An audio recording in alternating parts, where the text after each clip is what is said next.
भगवान ने की, हमने कल सुना। युधिष्ठिर जी को आत्मोपदेश करने के बाद भी उनकी चिंता दूर नहीं हो रही है। भगवान ने उन्हें उपदेश किया और वामन दिनों से बाणों की सैया पर पड़े हुए भीष्म पितामह के पास में गोविंद आए। क्या सुंदर दृष्टि! परमात्मा की सृष्टि में जो 12 रत्न हैं, 12 रत्न, उन 12 रत्नों में एक रत्न का नाम भीष्म पितामह है।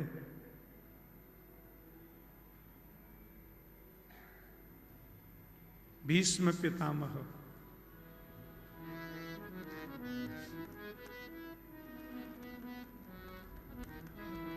भूखे नंगे लुटेरे मुगलों ने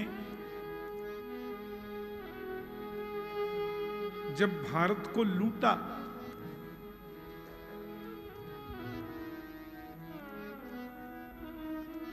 और भारत के सोने चांदी और रत्नों को ऊंटों पर भर भर करके अपने देशों में पहुंचाया,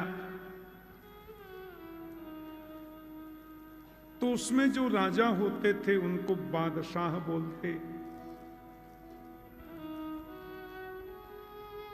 हमारे भोले भाले हिंदू राजाओं को आपस में भड़का करके उन मुगलों ने इस राष्ट्र को लूटा।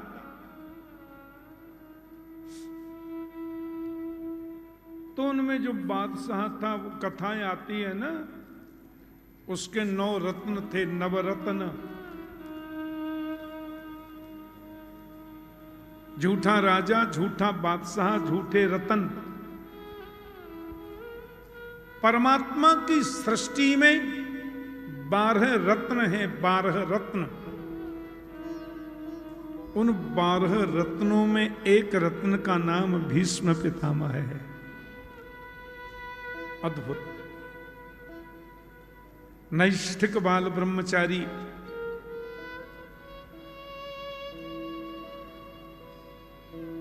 युद्ध में अर्जुन ने बाण चलाए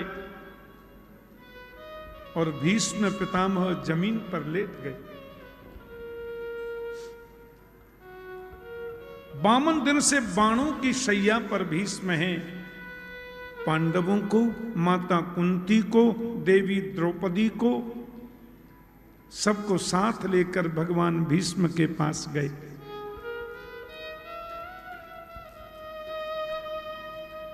भीष्म की आंखों से आंसू झर पड़े। भीष्म ने कहा, मेरे अंतिम समय को सुधारने के लिए गोविंद का आना हो गया।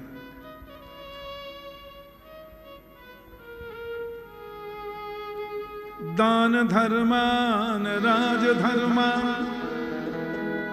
मोक्ष धर्मान विभागश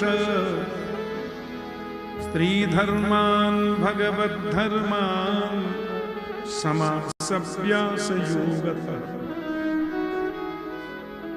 पितामह भीष्म ने भगवान के आदेश को मान करके दान धर्म, राजधर्म, स्त्री धर्म और भागवत धर्म की व्याख्या की।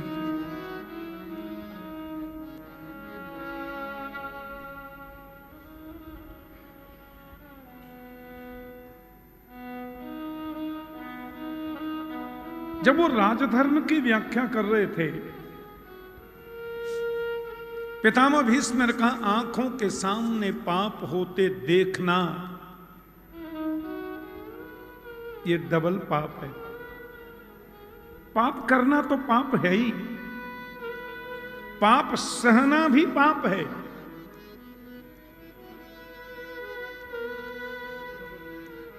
पाप होते देखना भी पाप है। हमारी आंखों के सामने कोई वेद विरुद्ध पापाचरण हो रहा है, शक्ति है तो डट करके मुकाबला करो, मेरे रहते हुए तुम ऐसा नहीं कर सकते। और यदि सामर्थ्य नहीं है तो नीचे सिर करके वहां से उठ करके चले जाओ। पर आंखों के सामने पाप होते देखना महापाप है। बाणों की सैया पर लेटे लेटे भीष्म पितामह जब ये उपदेश कर रहे थे तो पांडवों के बीच में खड़ी द्रौपदी हंस गई। कथा बीच में रुक गई। भीष्म ने कहा, बेटी तू हंसी क्यों? बाबा माफ कर दें, ऐसे ही हंसी नहीं। जो कुलीन स्त्री होती हैं, कुलवती होती हैं, वो बिना कारण कभी हंसती नहीं है।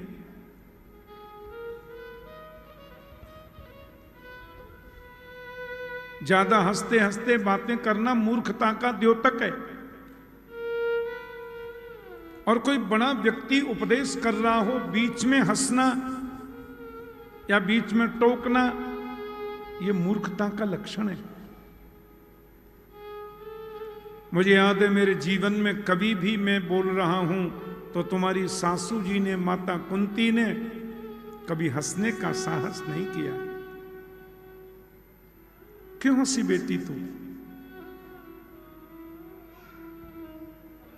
द्रौपदी पढ़ी लिखी महिला है और प्राचीन भारत की नारियां बड़ी शिक्षित होती थीं, बड़ी पढ़ी लिखी होती थी। द्रौपदी ने कहा, पितामह माफ करना, आज आप कह रहे हैं आंखों के सामने पाप होते हुए देखना महापाप है, तो ये पाप आपने क्यों किया? भीष्म बोले, मैंने? याद करो पितामह, बहुत पुरानी बात तो नहीं है, केवल 13 वर्ष पुरानी बात है। भरी सभा में दुष्ट दुशासन मुझे खींच करके लाया, असभ्य दुर्दांत दुर्योधन ने अपनी जंघा पर मुझे बैठने का इशारा किया। मुझे याद है उस सभा में सबसे ऊंची गद्दी पर आप ही बैठे थे और मैंने पहला प्रश्न आपसे किया था, पितामह, एक रजो धर्म का पालन करने वाली नारी को भरी सभा में खींच कर लाया जाना, ये कहां का धर्म है? मैंने आपसे यह भी प्रश्न किया था, मैं राजमहसी हूं, राजरानी हूं,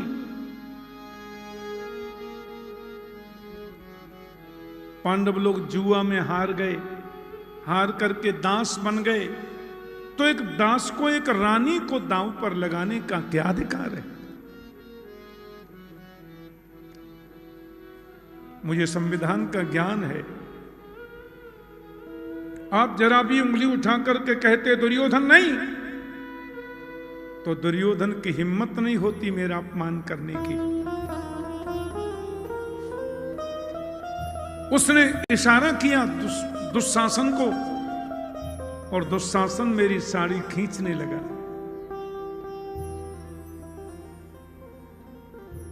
मैं रोती रही, मैं विलाप करती रही, मैं अपनी सुरक्षा की भीख मांगती रही। पितामह,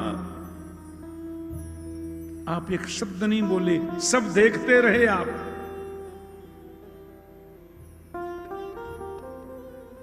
आज कहते हो आंखों के सामने पाप होते देखना महापाप है, तो ये महापाप आपने क्यों किया?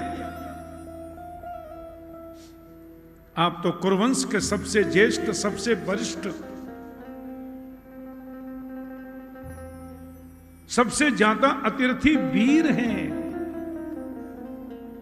आपके सामने आपकी कुलवधू का अपमान होता रहा, आप देखते रहे।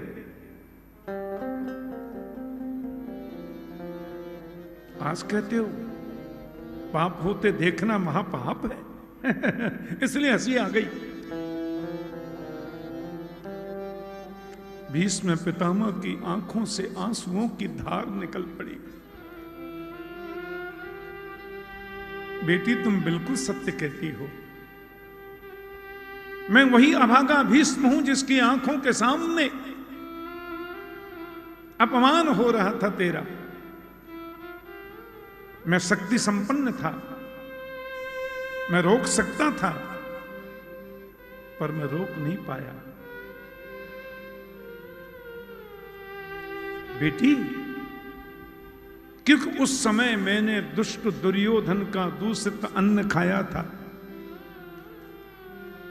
शास्त्र कहता है जैसा खाओ अन्न वैसा होवे मन,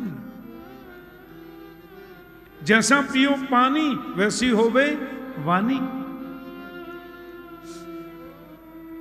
मैंने दूषित अन्न खाया था। आज 52 दिन से मैं बाणों की सैया पर पड़ा हूं बेटी। दुर्योधन के अन्न से जितना रक्त मेरे शरीर में बना था, एक एक बूंद करके सब निकल गया। मेरी बुद्धि आज शुद्ध हुई, मैं ऐसा मानता हूं।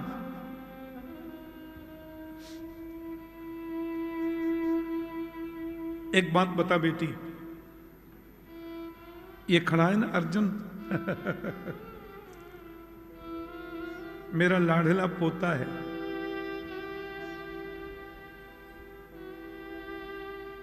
एक बात पता है तुझे द्रौपदी, भीष्म के हाथ में यदि धनुष बाण है तो मनुष्य तो क्या देवताओं का सम्राट इंद्र भी मुकाबला नहीं कर सकता मेरा। देवराज इंद्र भीष्म के संग युद्ध करने में सोचेगा, और ये नन्हा सा बालक जिसको उंगली पकड़कर चलना सिखाया मैंने, ये अर्जुन बाण मारता गया और मैं जमीन पर गिरता गया बेटी। मेरे शरीर के रोम रोम में इसने बाण छेद दिए। जब मेरा सिर लटक गया तो मैंने कहा अरे तकिया तो दे दे। इसने और बाण चलाया और बाण मेरे सिर में होके पार निकल गई, तकिया बन गई। मैं एक शब्द नहीं बोला, मैं बोला ही नहीं। अर्जुन की शक्ति है, मुझे मार दे। अर्जुन में ताकत है, मुझे इस प्रकार लुहुलुहान कर दे। मैं बोला नहीं, मैं गिरता गया। और आज 54 दिन से बाणों की सैया पर पड़ा हूं। एक बात कहूं बेटी, 1000 बिच्छू यदि एक साथ डंक मार दें शरीर में, 1000 बिच्छुओं के डंक मारने के बाद शरीर में जो तकलीफ होती है, उससे भी 1000 गुना कष्ट मुझे हो रहा है। लेकिन मैं पूरा कष्ट सह रहा हूं, मैं पूरी तकलीफ सह रहा हूं। क्यों? क्योंकि मैं उसी पाप का प्रायश्चित कर रहा हूं जो 13 वर्ष पहले मुझसे हो गया था।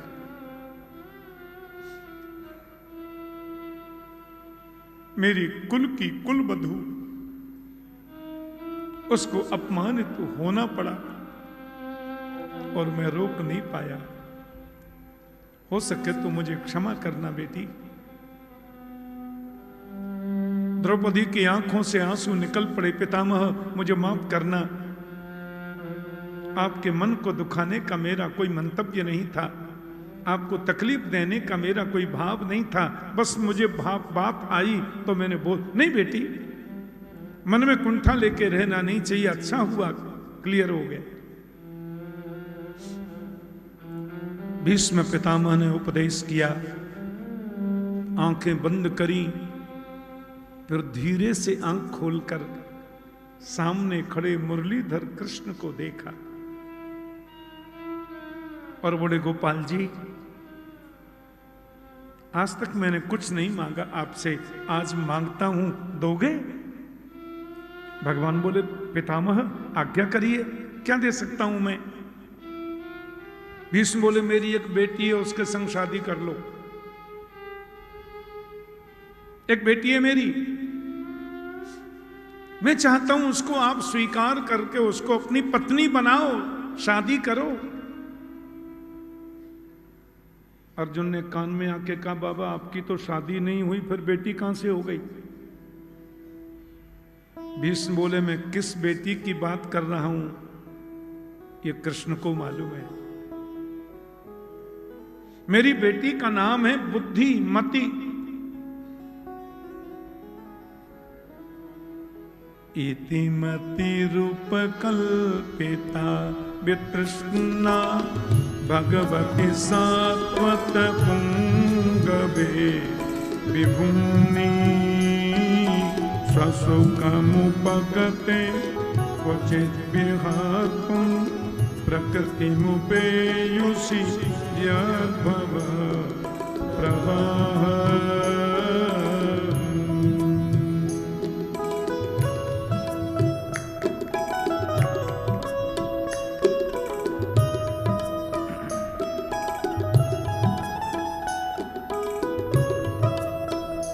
बहुत सुंदर पंक्ति है, इसको भीष्म स्तुति कहते हैं भागवत में।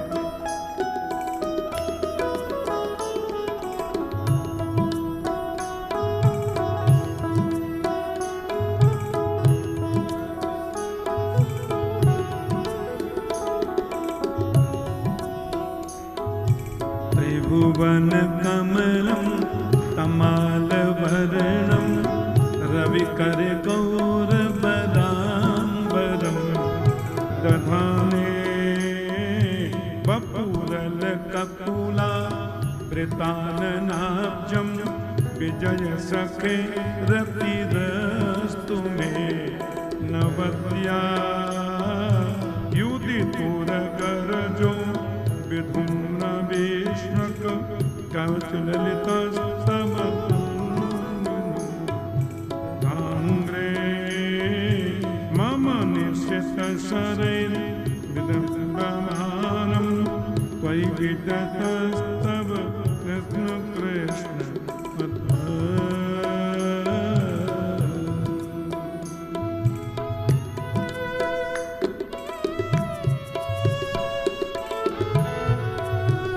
हरि बोल।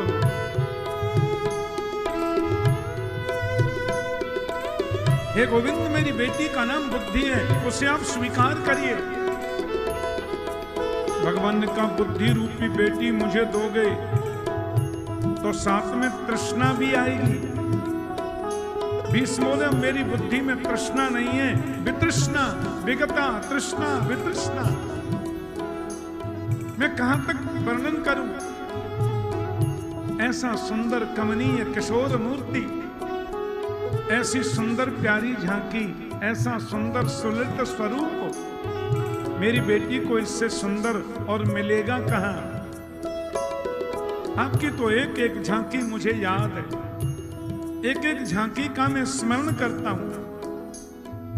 स्वनिगममपहाय मत्प्रत्यज्ञां मृतकदिकर्तुमवप्लुतो रथस्थ धृतरथचरणो व्ययाचलतु हरिः वहन्तुमिमं गतो तरीय।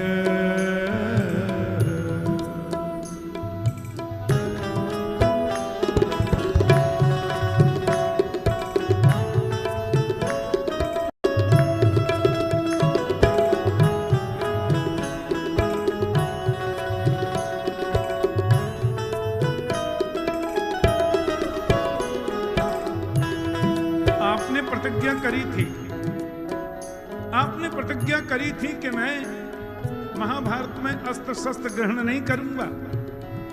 और जब मैं कौरवों की सेना का सेनापति बना और जैसे ही मैं युद्ध क्षेत्र में आया, मैंने सामने अर्जुन के रथ पर सारथी के रूप में गोविंद आपको देखा, तो मैंने भी अपना धनुष उठा करके प्रतिज्ञा कर ली, आज जो हरिहिन शस्त्र कहा, आज हरिहिन शस्त्र कहा, तोला जो शांतनु सुतना कहा। आज यदि कृष्ण को शस्त्र धारण नहीं कराया तो मैं शांतनु बिहारी नहीं, मैं गंगा का पुत्र नहीं। और भीष्म ने बाणों की बौछार कर दी महाराज। भगवान की तो प्रतिज्ञा, एक बाण में से हजारों बाण निकलने लगे। अर्जुन का मुकुट गिर गया। अर्जुन के यहां बाजू में बंधने वाला जो बाजू बंद है वो टूट कर गिर गया।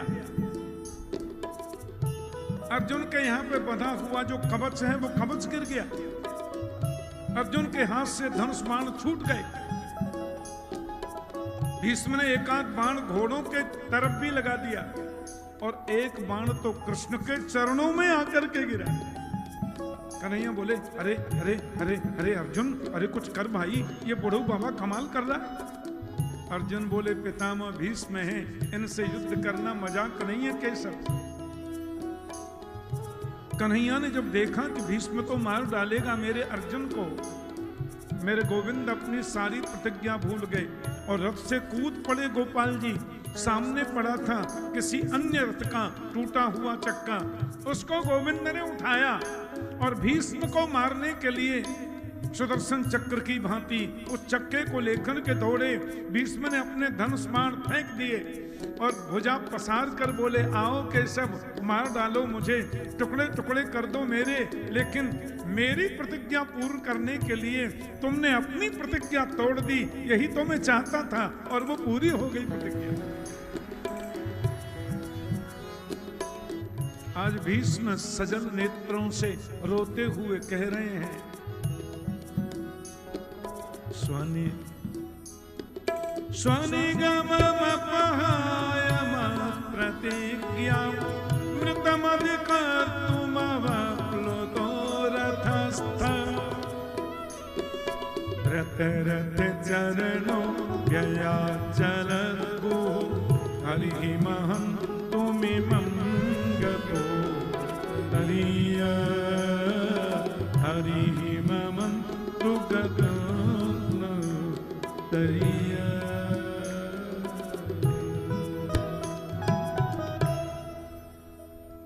और जैसी भगवान सुदर्शन चक्र की भांति की रथ के चक्के को लेकर के दौड़े, भगवान रथ के चक्के को लेकर के दौड़े।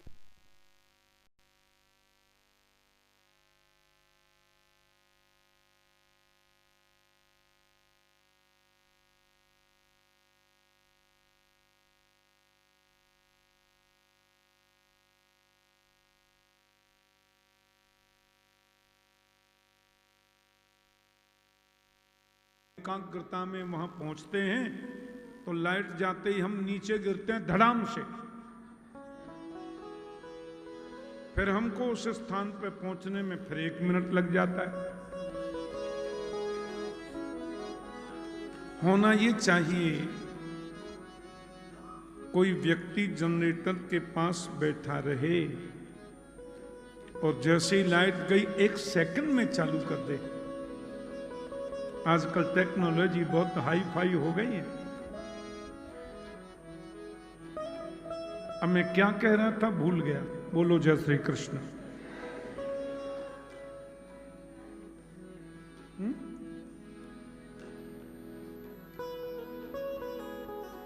भगवान अपनी प्रतिज्ञा को त्याग दें,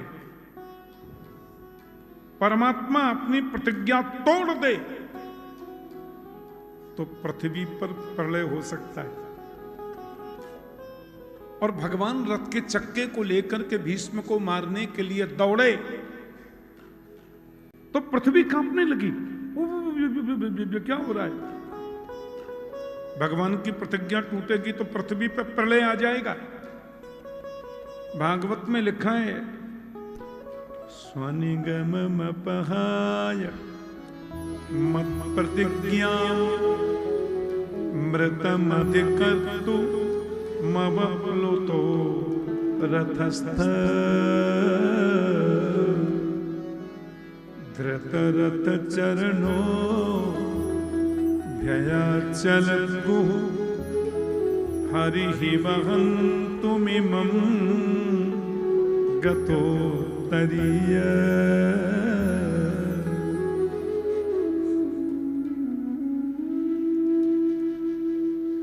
धृतरथ चरणोभया चलत गुहु। गुहु कहते हैं पृथ्वी को।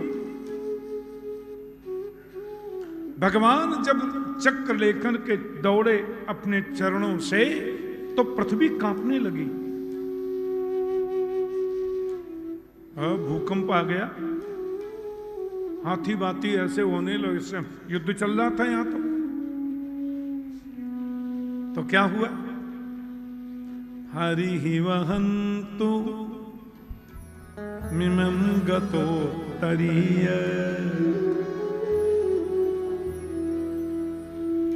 भगवान का उत्तरीय वस्त्र, ये जो बाईं तरफ डालते हैं ना, इसका नाम है उत्तरीय। आपको पता होगा हमारे यहां कोई भी धार्मिक काम करते हैं तो बाईं तरफ कंधे पर पटका डालना चाहिए। इसको उत्तरीय बोलते हैं। उत्तर दिशा का ये प्रतिनिधित्व करता है। ध्यान से सुनो, हमारी 4 दिशा है ना, पूरब, पश्चिम, उत्तर, दक्षिण। जब सूर्य की ओर मुंह करके खड़े हो गए तो सामने पूरब दिशा है, पीछे पश्चिम दिशा है, बाईं तरफ होती है उत्तर दिशा और दाहिनी तरफ होती है दक्षिण दिशा। और हमारे यहां चारों दिशाओं में सबसे पवित्र मानी गई है उत्तर दिशा। सबसे श्रेष्ठ है उत्तर। उत्तर दिशा में ही वैकुंठ है, उत्तर दिशा में ही स्वर्ग है, उत्तर दिशा में ही पवित्रतम लोक है। इसलिए हमारे यहां लिखा है सपवित्र उदंग मुख। आप पूजा करके बैठो तो उत्तर दिशा की ओर मुंह करके बैठो।